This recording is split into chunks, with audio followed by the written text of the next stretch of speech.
Hey everyone, how's it going? Welcome to another installment of my Sunday Miscellany videos, which are a series of videos where I talk about not only what I've read during the week, both what I'm currently working on and what I finished, but also the music that I've listened to and the movies that I've watched. And I've decided that it would be, based on a commenter's request, I decided that it would be prudent of me to include timestamps in the description for the different sections of these Sunday Miscellanies, because I realize not everyone is super interested in listening to me talk about movies or music, and might just want to hear about the books. So I will leave timestamps for when the music talk begins, when the book talk begins, and when the film talk begins. And then people who are more interested in each thing can just skip to the parts that they're most interested in. So look out for the timestamps if that's of interest to you, but I always start off these videos by talking about the music that I've listened to, and this is going to be a short music segment because I haven't listened to that much new music this week. I've just sort of been listening to my old favorites and whatnot, which isn't all that interesting to talk about because there's nothing in particular that I listen to systematically. I just turn on a playlist and listen to songs that I've liked in the past, and that's that. But three things that I have listened to this week that were pretty great, all three of them. The first one is Mozart's 20th Piano Concerto, which I mentioned last week that I was going to listen to, and I followed through and did listen to it.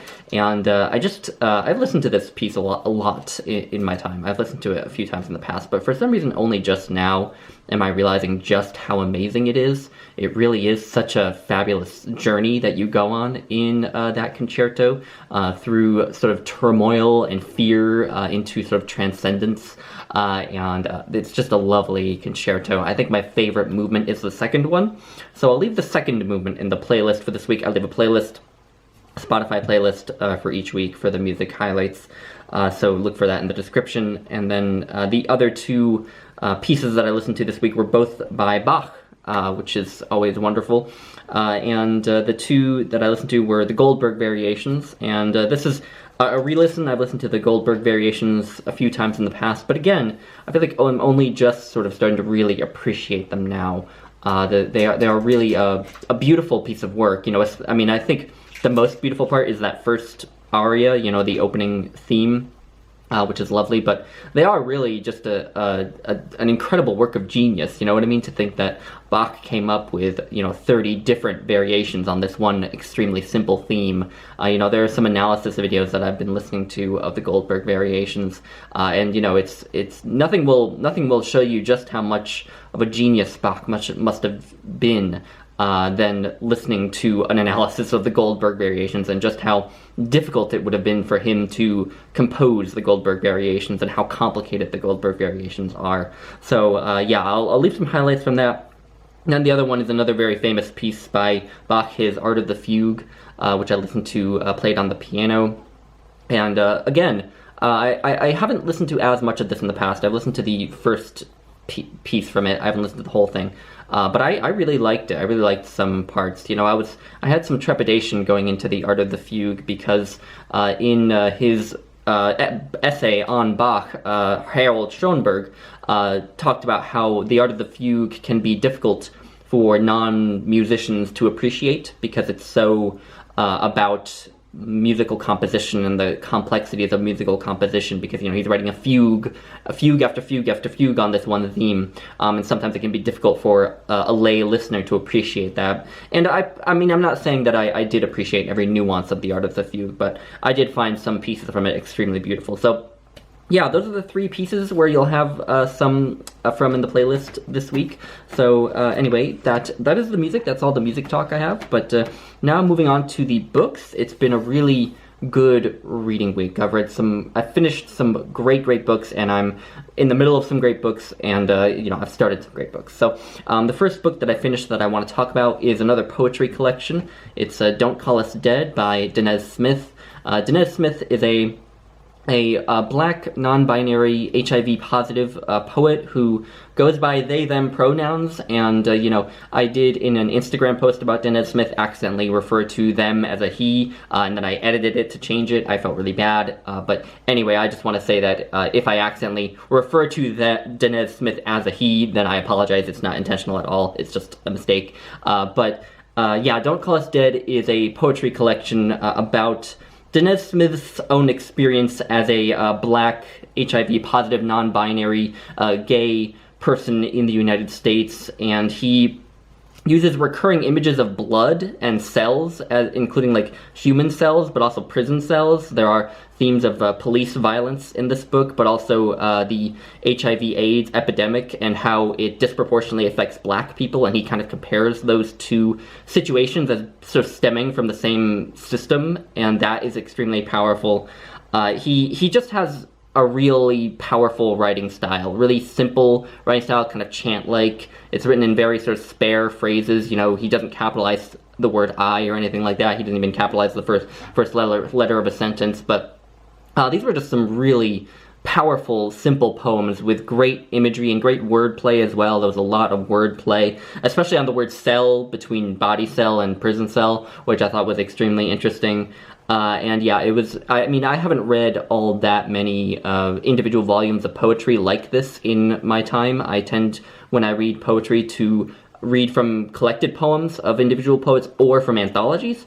So I haven't actually read that many individual volumes like this, but this must be one of the best that I've read, because there were just some powerful poems, some powerful verses in here, individual verses from poems, even poems that I didn't love.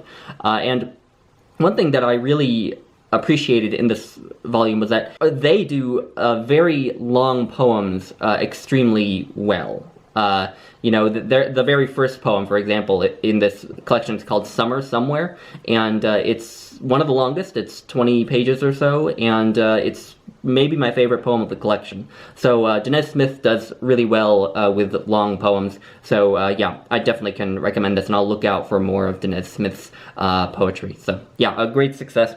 And then the other book that I finished is a big one and another great success. It's The Story of Art by E.H. Gombrich, and this, you know, really the title should be The Story of Western Art, because that is what it's about. There are a few excursions to the art of China and Japan and the Middle East and other places, but he only very briefly skims the surface of those areas. He doesn't go in depth on those. It's really a history of Western art, starting in ancient Greece and Rome, actually starting in ancient Egypt, I should say, and then into ancient Greece and Rome, and moving forward through, you know, the Middle Ages, the Baroque era, into post-impressionism and modernism, expressionism, and so on, ending with a brief chapter sort of covering trends in art at the time that this book was published. It was first published in 1950, but it was, I think this edition is from a later date. This issue is from 1984. So yeah, but the book was first published in 1950, and it's kind of a classic of art history, you know.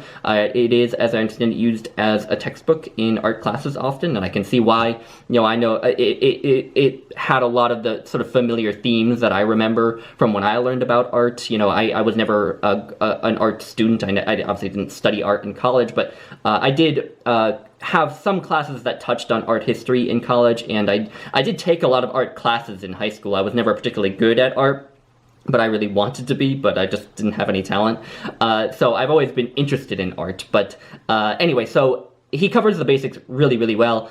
He writes in really eloquently, but really simply about all of these artworks, but I think what he does so well is he puts all art in its historical context. You know, you can see, when you read this book, you can see so easily how Western art is, you know, a linear tradition of development from those ancient Egyptian artists to the present, right down to the present day. And, you know, the first instance where I realized that this book was going to be amazing was very early in the book, when So he starts with the ancient Egyptians, right? And we all know those ancient Egyptian artists, and how the people would always be painted in sort of, you can see them here on the back, you know, with the shoulders facing forward, but then the feet facing sideways, and the face in profile. So, and he points out that the reason that it was done that way was because they wanted to portray each part of the body from the perspective where it was easiest to see what it was. So and so he covers that, and then he goes to ancient Greece and ancient Greek sculpture. And the first moment where I realized that this book was going to be amazing was where he pointed out that in a lot of those ancient Greek sculptures, I'll put one up here for you to see an example, in a lot of those ancient Greek sculptures, they also follow those conventions of having the shoulders facing forward and the feet done on the side, and that just blew my mind. You know, that even though I tend to think of ancient Greek sculpture as being very, very different from Egyptian art, it really did follow the same conventions. And it just goes on like that, you know, forward through the history of art. And what's great about this book is that it gains momentum as it goes. It gets better and better and better as he goes along. You know, I think he reaches a peak of eloquence around the Baroque era. You know, he writes extremely eloquently, in particular about the art of Leonardo da Vinci, which is great, I think, because, you know, one thing that will do is it takes a piece of art like the Mona Lisa, which we all kind of know as this cliche, right? You know, we're all kind of sick of seeing the Mona Lisa on postcards and whatnot, and whenever you go to the Louvre, the Mona Lisa always has a crowd around it, and it's kind of exasperating. But he writes about the Mona Lisa in a way where it just shows to you all over again that it's not a cliche. It shouldn't be banal. It really is an incredible work of art, and he just writes so eloquently about these pieces and makes you see them, how great they are. And yeah, I wish I could read the excerpt where he talks about the Mona Lisa to you, but I probably can't. But yeah, if you're looking for just a survey of Western art history, then this, I can definitely recommend this book. And I also, one thing that's great about these sorts of things is I, in the back, kept a list of artists and art movements to a degree that I want to learn more about, and that's what this is great for. You can sort of pick your little points where you want to, you know, do a deep dive. So, you know, I will hopefully be reading other books on these artists and movements that I've gotten interested in through this book.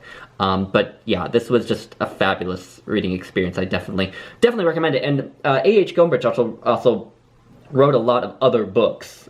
You know, this is not the only book that he wrote, and from what I've heard, he's quite a good writer in all the things he wrote. So I will also seek out more E.H. Gombrich. So anyway, two extremely good reading experiences that I finished this week. Another not so much book that I finished, but a piece that I finished reading was the Gospel of John, which rounds out my reading of the Gospels and my read-through of the New Testament. I am going to have a video posting on, I think, Tuesday or Wednesday about both the Gospel of John and the Gospel of Luke. I decided that I didn't really have enough to say about both of them individually to make separate videos, and since I had finished them both anyway without having made videos, I would just do them together. And in retrospect, I think I should have just done all four Gospels in one long video, but anyway, we're not going to dwell on it. But anyway, I will now be moving on to the Book of Acts, which I'm really excited about. I remember, back when I read the Book of Acts, I remember enjoying it, but it'll be cool to look on it with new sort of fresh eyes. So I'll be reading that this week. Another book I've been sort of chipping away at this week is In Search of Our Mother's Gardens by Alice Walker. And so this is a collection of essays, as I've said before, and she talks a lot about writers and writing and racism and sexism and how all those things sort of intersect, how sexism and racism affects writers and writing, and affects Alice Walker herself. A lot of these are sort of personal essays, and the great thing, the best thing that I'm finding in this is I'm finding a lot of writers to track down. You know, a lot of writers who I want to read now, many of whom are black women or black men. And that is great because, you know, I'm underread in African American literature, and so it's good to have, you know, recommendations from Alice Walker, but also some writing by Alice Walker about what those books are like and what they're about, which gets me excited about reading them. So that is wonderful, but yeah, she just writes in a really sort of simply eloquent style, and I really like it. So yeah, I think I'm going to continue trying to read one essay per day. You can see I'm not too far in, but yeah, so this will be something that probably carries over into March, and I probably won't make a point of talking about it in every single one of these Miscellany videos, because then I would probably get kind of tedious, because I would just be saying the same thing over and over again. But when I do finish it, you'll get a little wrap-up from me on that one. But yeah, really liking that. And then the book that I want to really focus in on this week, really want to finish before the end of February, is Assata, an autobiography by Assata Shakur. I am now about 50 pages into it, and it hasn't gotten that far yet. She kind of alternates between scenes from her life in her work in the Black Panther Party / Black Liberation Movement, and her childhood in the Jim Crow, which alternated between the Jim Crow South and the North in New York City, where it's interesting listening to her talk about, the obvious explicit racism that she faced in the Jim Crow South for obvious reasons, but then going north to like New York City and encountering sort of more casual racism, more racism where the people themselves didn't realize that they were even being racist, you know what I mean? And that is an interesting dynamic, but it's, I haven't read enough to say much about this book, but I am finding it interesting. I'm excited to delve deeply into it, so hopefully I can wrap it up in my Miscellany next week. And then another book that I want to get through is one more slim volume of poetry for the month, and that's The Tradition by Jericho Brown. And I believe this volume won Jericho Brown the Pulitzer Prize. But I've heard good things about this book. I know Hannah from Hannah's Books, I think she said that she loves this book. So I'm excited, and I've read one slim volume of poetry per week this month, and I have found that extremely enriching. I've really liked it. I felt like I've gotten a bit more of a contemporary poetry under my belt, and I feel, and because I'm using the library for it, it's a bit easier for me to pick a sort of wider range of poets, for example, to pick poets from a more diverse background, but also just to pick poets who are a bit outside of my comfort zone. Like, for example, Danez Smith, they write pretty experimental poems, which I often sort of turn my nose up at it. Not exactly turn my nose up, but I get a little exasperated by experimental poetry, where where they seem to just forget that they have to, actually write beautifully in order to write good poetry. You know what I mean? But they wrote both eloquently and in kind of an experimental style, and so reading slim volumes from the library like this is also a great way to diversify my reading in that sense, in a genre sense, and that is great as well. So I think I might try to continue reading one slim volume of poetry either per week or every other week, something like that, because I'm finding it really enriching and fun, and I'm finding a lot of great poems, so anyway, that's a tangent. But the last book that I have is another book that I'm not gonna talk about every week, and it's not a book that I'm really reading for pleasure, but it's an interesting book. It's about behaviorism by B.F. Skinner. Anyone who knows that much about the history of psychology, especially psychology in the 20th century, will know B.F. Skinner's name. He was well known for being a so-called radical behaviorist, and this is a book about behaviorism. And this is sort of a popularized book that sort of is supposed to make the ideas of behaviorism more accessible to the public. And I feel like, and so for those who don't know anything about behaviorism was this big movement in psychology that became extremely prevalent in the middle of the 20th century, approximately. This book was, I believe, published in the 1970s, which wanted to put psychology on a par with, like, physics, with the hard sciences. And so to do this, they argued that you had to forget about what they called mentalistic concepts. You had to forget all these ideas that, saying that I like macaroni and cheese because it tastes good is a mentalistic concept, because you're assuming that there's something in your brain that's saying, ooh, this tastes good, and what behaviorists would say is that no, it's not this mentalistic explanation of, well, macaroni and cheese is pleasurable. It's a series of stimuli and reinforcers. So the reason that macaroni and cheese tastes good to us is not because there's some, world of forms where macaroni and cheese tastes delightful. It's because in our past, we've been reinforced with macaroni and cheese by the fact that it nourishes us. It provides sustenance to our bodies. And so that reinforces the taste of macaroni and cheese as nourishment.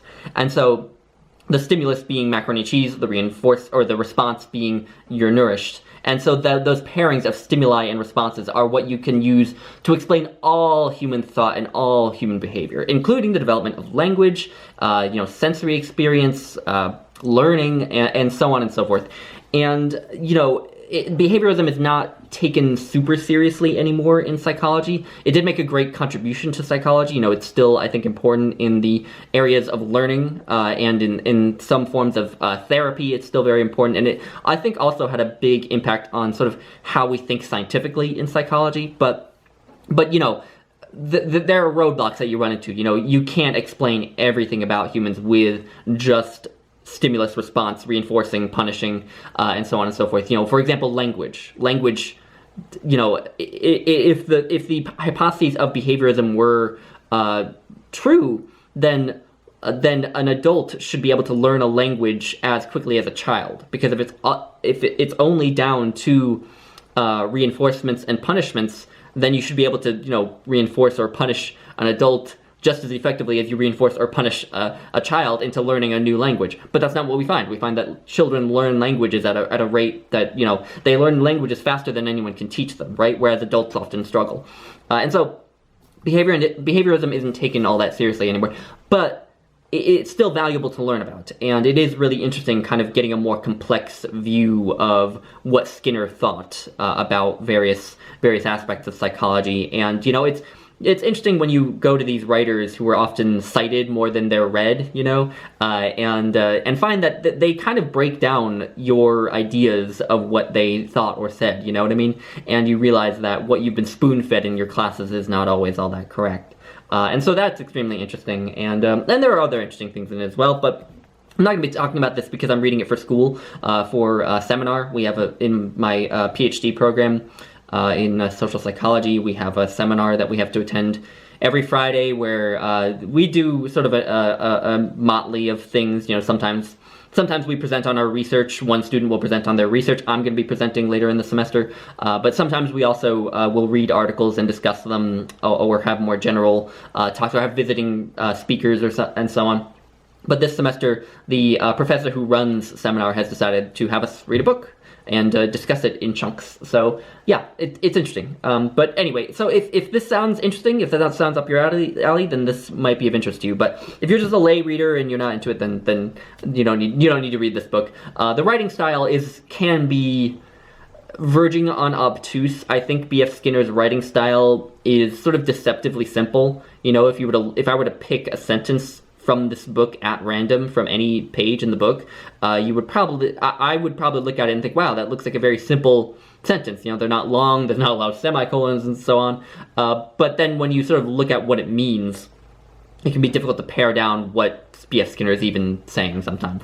So anyway, yeah. So those are the books. Now we will move on to films. And I have had also quite a big film week, and I am gonna start with some movies that I have a bit less to say about and progress into the ones where I have more to say. So the first big theme of this week is I have continued my big John Ford binge. John Ford, the great American director. The three films of his that I've watched this week were The Grapes of Wrath from 1940, A Young Mr. Lincoln from 1939, and The Quiet Man from 1952, and it's kind of crazy to think about the fact that The Grapes of Wrath, Young Mr. Lincoln, and Stagecoach, three absolute masterpieces that John Ford directed, all came out within like 2 years of each other. Just imagine the creative mind behind that kind of an output. And of course, John Ford directed I think over 100 movies, and I'm sure that a lot of them are not all that good, but even so, anyone who can produce that many great films in that short a span, has to be something of a genius. And what was really neat about watching The Grapes of Wrath and Young Mr. Lincoln is that they both star, of course, Henry Fonda. In Young Mr. Lincoln, he's of course Abraham Lincoln, and he does the character so well. He captures Abraham Lincoln's personality and his humor so well. I loved him in that. And I loved him in The Grapes of Wrath as well. He was so good. Henry Fonda's voice is just incredible. I feel like he should have been a singer. He has such a great, husky voice. I just love it. But his performances in both of those movies are just fantastic. But Jane Darwell in The Grapes of Wrath is also fantastic as Ma Joad. The reason I was talking about Henry Fonda was that these are actually only the second and third movies with Henry Fonda that I've seen. Up to this point, the only movie with Henry Fonda that I'd seen was actually Once Upon a Time in the West, the great Sergio Leone Western, which I have made no secret of my love for. And so it's cool to finally like get a bit more of a sense of the other roles he's done, and I'm excited to explore more of his wider body of work as well. But I'm not sure what kind of other movies he's been in that I would want to see, so I'll have to look into that. But anyway, The Grapes of Wrath, fantastic. The whole time I was watching The Grapes of Wrath, I was sort of comparing it to the book and looking for differences, and there are some subtle differences, like one stupid little difference that I noticed was that in the book, I believe that Al drives for most, is the driver for most of the road trip. But in the movie, it's Tom who's the driver for the entire time. And I feel like Al, just in general, plays a much smaller part in the movie, which is fine. But also, like, I feel like the movie ends on a slightly more optimistic note than the book, or maybe I should say a slightly less pessimistic note, because it's still quite a pessimistic ending. But, the book just ends, with this scene that just is forever etched in your mind, because it seems so hopeless in a way. I mean, there is sort of a little glimmer of hope in it, but it basically tells you that, these people are just going to keep struggling, whereas the movie ends with this sort of hopeful monologue by Jane Darwell as Ma Jode, and I kind of liked that to a degree. It's nice every now and then to not have a totally bleak ending, but I don't know. I love the movie. I love the cinematography. Oh, I mean, the Stagecoach, Young Mr. Lincoln, and The Grapes of Wrath have just given me such a new appreciation for black and white cinematography. Not that I didn't think black and white cinematography was great before, but it just showed me the possibilities that you can do with black and white cinematography, that in a way that no other movie has. That there are frames from The Grapes of Wrath and Young Mr. Lincoln and Stagecoach that like look like expressionist paintings or something, and it's just wonderful. And if a director can have one image that's sort of etched in your mind forever in one movie, then they're a good director. But it seems like John Ford has 3, 4, 5 shots that will be etched in my mind forever in almost every movie that I've seen by him so far, and I've now seen 8 of his movies, so yeah, it's pretty great. And then The Quiet Man, of course, is a complete change of pace from the other movies by John Ford that I've seen. The others have been sort of westerns or sort of historical films with these larger-than-life characters, and this is just a romantic comedy. It takes place in Ireland. John Wayne plays this American who decides to buy his ancestral home in Ireland where his grandparents had lived, and he starts to court a woman who is played by Maureen O'Hara, who lives right next to that old house. And it's about their courtship and marriage, and about sort of conflict that develops over her inheritance, and specifically with her brother. And it was fantastic. It was really cool to see John Wayne in a bit of a different role from how I'm used to seeing him. I'm so used to him in westerns, riding a horse with a gun and, the cowboy hat or whatever. And so it was just interesting to just see him walking around in, a tie and a suit and, talking like a normal person for once. And I don't know if it's exactly one of John Wayne's best performances, but it is good John Wayne. He's good in the film. But the star for me was Maureen O'Hara.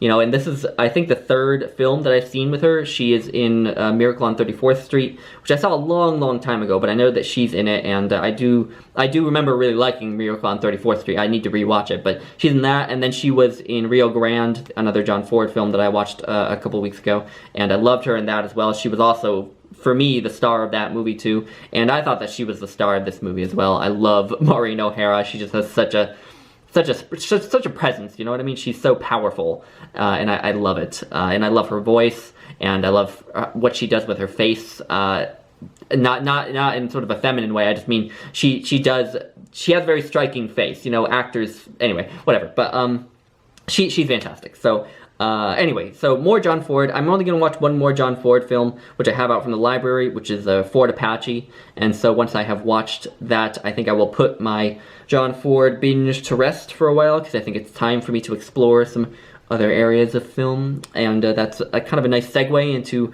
a very different film from anything by John Ford, but is also actually in black and white. And this film is The 40-Year-Old Virgin. Not Virgin, not that movie, The 40-Year-Old Virgin, And this is also shot in black and white, but it's a 2020 release. It's directed by Radha Blank, and the main character of the movie is also named Radha Blank, so it's sort of a filmic piece of auto-fiction, so to speak, and Radha Blank plays a playwright who kind of had a really promising beginning to her career, and won this 30 Under 30 award, but has sort of become washed up and hasn't really gone anywhere since then, and is just teaching in a high school, teaching drama courses. But she gets this opportunity to have a play of hers put on by this sort of racist white producer who doesn't treat her terribly well. But Radha Blank, over the course of the movie, starts to discover a new passion, which is rap, making rap music.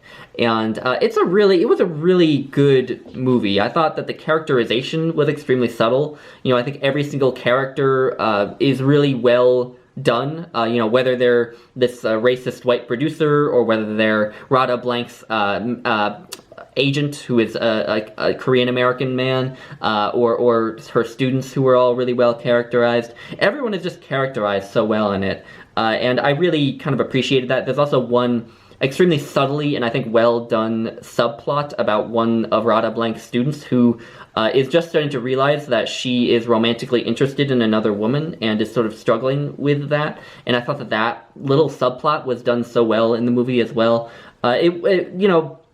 It was slightly predictable in the way that this plot went, which could make it a little bit less engaging at times, but that's okay. I don't think that stories need to be fully original to be really well done and really good. And what I really appreciated in the movie was that, when I heard the premise that it was this washed-up playwright who was going to discover her passion in rap music, I was almost expecting that it would be about her sort of releasing this album and becoming famous and, getting rich that way or something like this, and it wasn't about her becoming famous. It was just about her sort of finding a new passion, finding direction in life. And, she hasn't even recorded an album by the end of the movie. She's just sort of realized that this is the direction she wants to take. And I really like that it didn't take that easy route of the washed up actor, or not actor, but washed up playwright finds fame. It's a much more interesting and much more subtle story, and I really appreciated that it went in that direction. So yeah, it's Radha Blank's first direct film that she has directed, and I am really kind of excited to see where she goes in her career, yeah, so it was a success.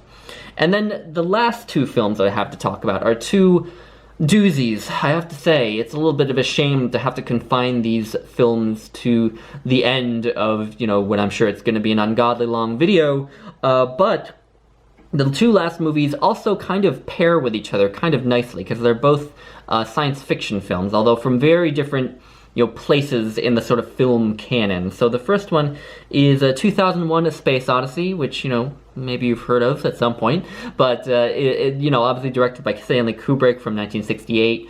I think the 1960s must just be the best decade in cinema, because the 1960s, you have 2001, you have Andrei Rublev, you have Marketa Lazarova, you have a bunch of Bergman that comes out in that decade. That might be my favorite decade, although then again I do love the 90s. But anyway, 2001: A Space Odyssey is one of those films that I kind of love.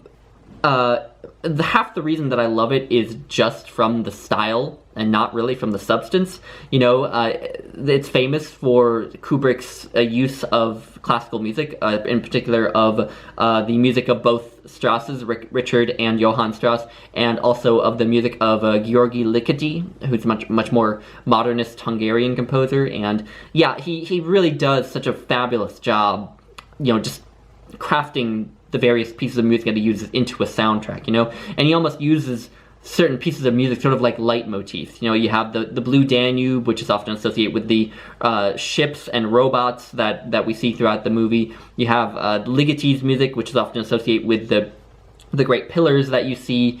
And then you have Richard Strauss's, also Sprach Zarathustra, which is usually associated with human beings sort of advancing in some way.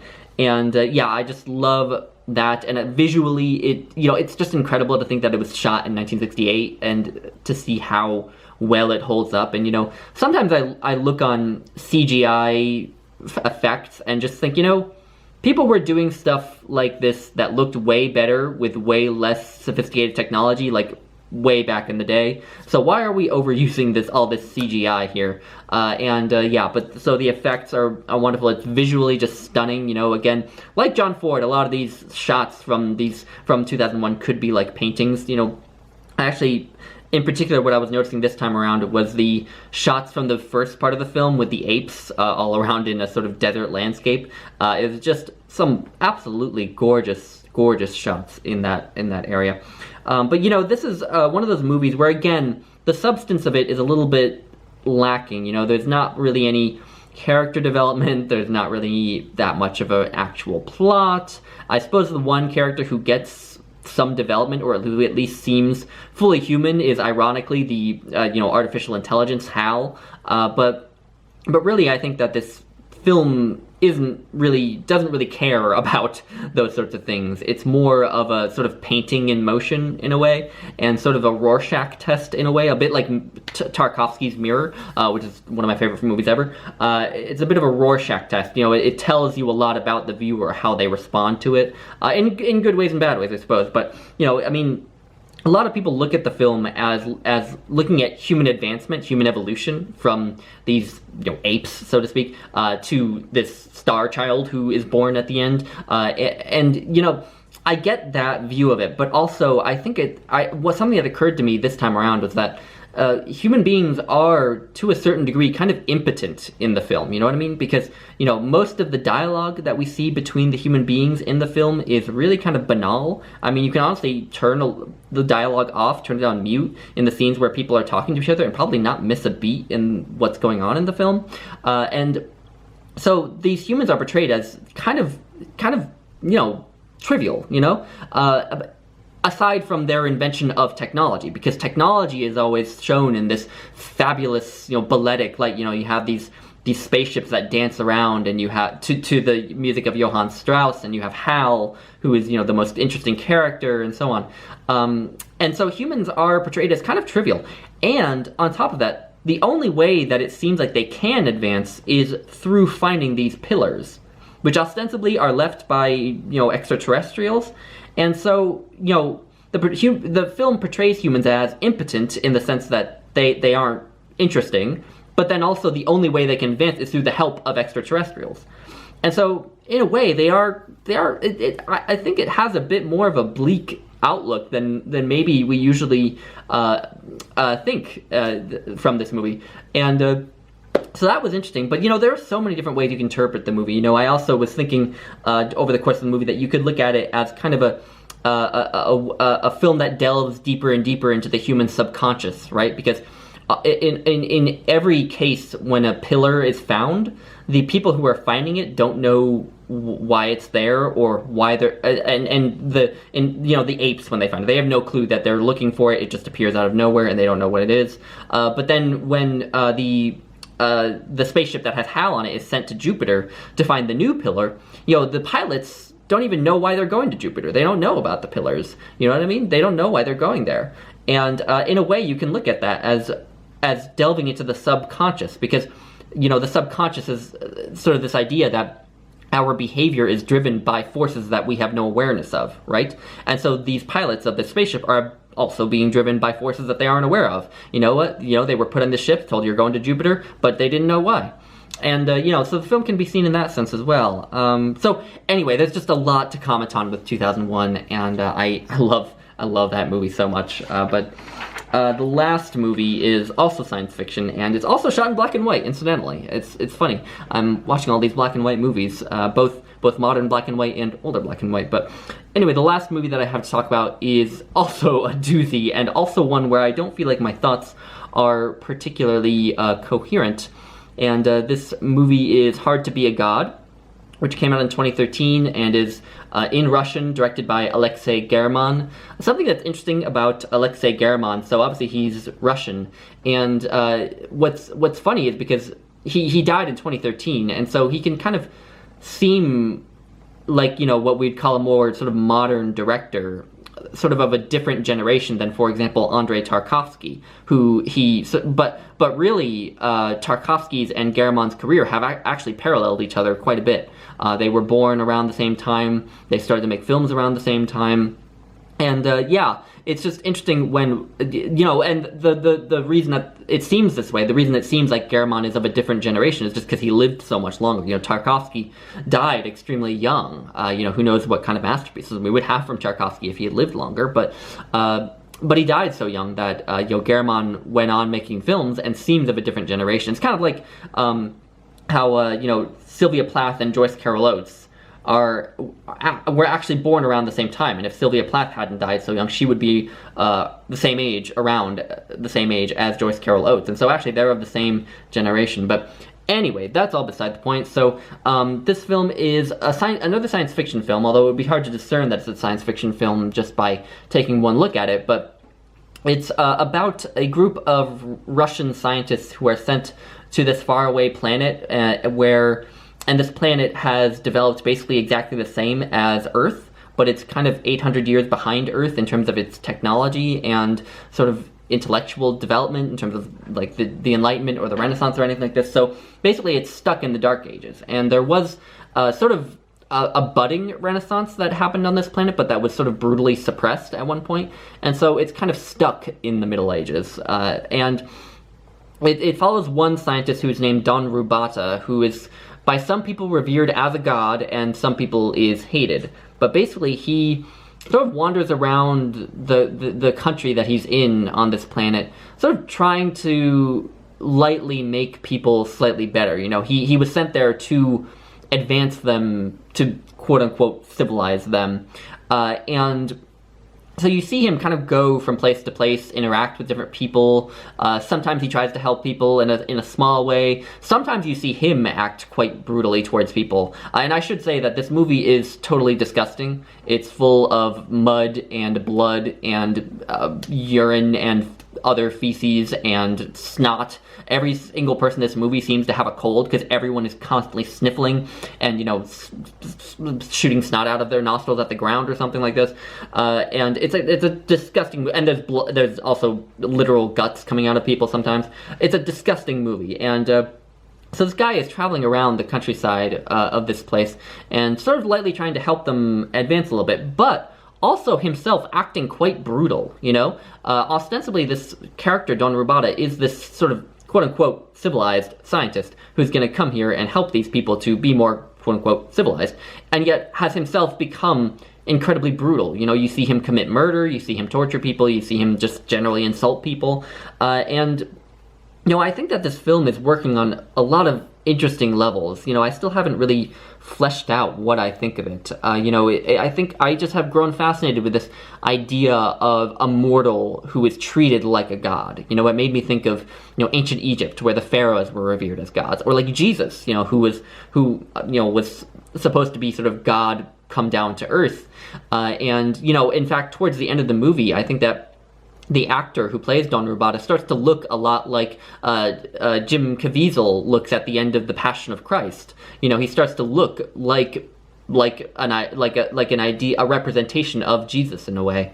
But this idea that this human being would be treated like a god just fascinates me. And you know, one thought that came to my head was, you know, we have this idea in Western tradition that human beings are created in God's image, right? That's right there in the first chapter of Genesis. You know, God made man in his image. And I've always found that to be a really compelling idea. You know, I don't believe in God, obviously, but I've always found that to be a really compelling idea, this idea that God makes man in his image, but also man makes God in his image, right? Because we're humans, we have fallible brains, we can't necessarily conceive of a perfect God. And so perhaps the way that Don Rubata acts, the way that we see him behave, is closer to how the real, quote-unquote, real God acts than we might like to think. Because perhaps God is as good as we are, in a way. I don't know. But, you know, there are other themes. You know, again, he becomes corrupted, and how not only is it difficult to, quote-unquote, civilize people who are sort of, quote-unquote, barbaric. I hate using these words, but it's hard to use any others.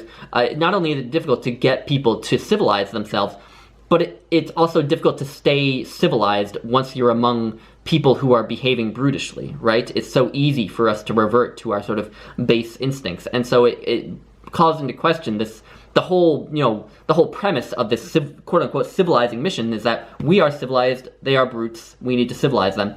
But if we ourselves, quote-unquote we, can degenerate so easily into brutishness and barbarity, then, the whole idea behind this mission is flawed, right?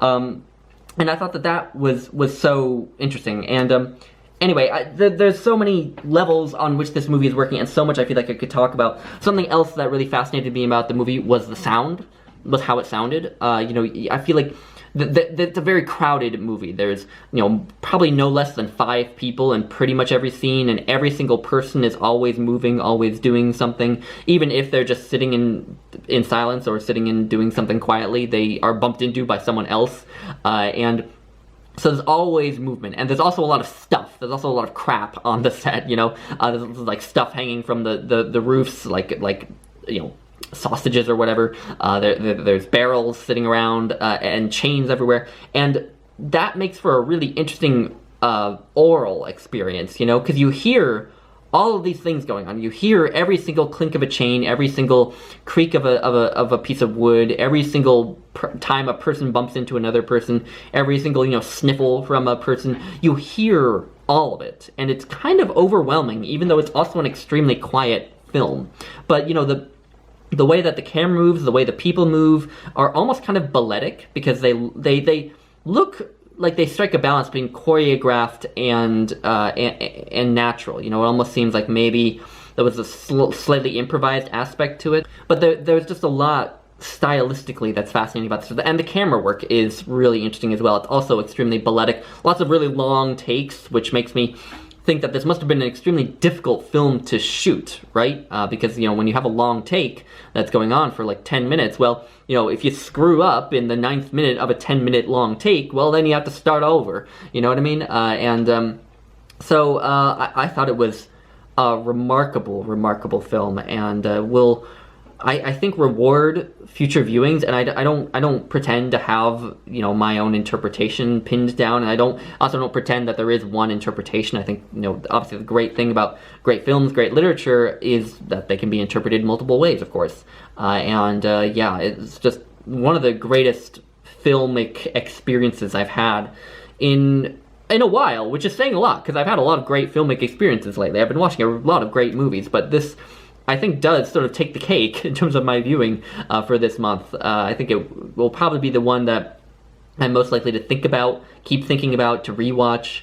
Yeah, so anyway, I thought Hard to Be a God was just remarkable, and it's, again, a little bit sad that Aleksei died, but he was old when he died. It's not like he died young or something, but still, it would be great to see another film from him. But there are other films that he made that I haven't seen. This is the only film I've seen by him, so maybe I can try to find those other films. I'm not sure. He's not super well known in the United States. I think a lot of people haven't even heard of him, like they've heard of Tarkovsky or Alexander Sokurov or Elem Klimov. Well, actually, a lot of people probably haven't heard of Elem Klimov, but Sergei Eisenstein, for example. But anyway, yeah, I'll certainly look out for more of German's past work. So anyway, a long movie today, or long video today, so I hope you'll forgive me, but I will leave timestamps so you can find what you want, whatever you are most interested in, and I will leave things at that, and hope you have a nice day, and I'll talk to you later.